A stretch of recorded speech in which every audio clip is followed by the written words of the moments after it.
Hello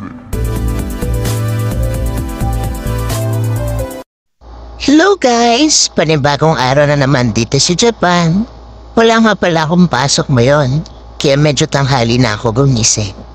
Naglikpit muna tayo ng higaan. Temporary nga lang pala ako dito sa tinutuluyan ko, kaya wala pa akong kama at wala pa din masyadong gamit. Maglalaba nga pala ako ngayon kasi madami na ako labahin. Kapag talaga nasa ibang bansa ka, matututunan mo lahat ng gawaing bahay kasi wala namang ibang gagawa nun para sa'yo. Nakakanis lang din kapag nasa Pinas ka. May asawa kang maglalaba ng damit mo at ipatitimpla ka pa ng kape. Sa abroad, sariling sikap lahat. Pero ayos lang para naman sa kinamkasan ng pamilya. Hay nako, tama na nga muna ang drama. Magtimpla muna tayo ng kape. Hindi kasi kumpleto ang araw kapag walang kape. Pag-isa nga lang ako ngayon dito sa bahay kasi pumasok yung kasama ko. Dalawa lang kami dito kaya madalas ako lang naiwanan. May tanong lang ako.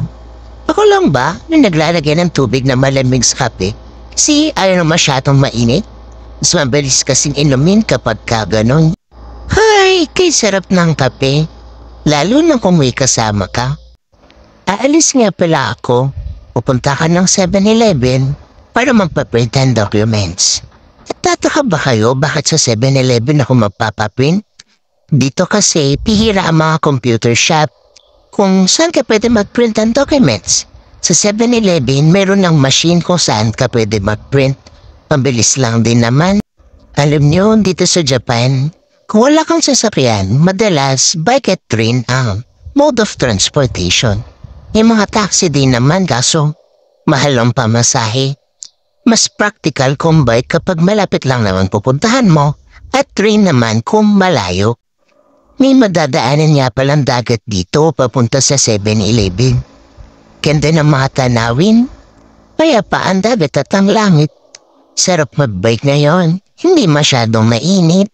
Sa mga nagtatanong pala kung anong trabaho ko dito sa Japan, isa nga pala akong welder dito. 5 taon na din simula nung napunta ako dito at 2 beses pa lang nakakauwi ng Pinas. Mahirap ang trabaho pero kakayanin kahit malayo sa pamilya. Nangangarap na sana makaipon at makapagpundar para hindi na ulit kailangan umalis ng Pinas at malayo ulit sa pamilya. Ngayon, enjoyin ko na lang muna habang nandito ako.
Nandito na ka sa 7-Eleven, ipapark ko muna tong bike ko.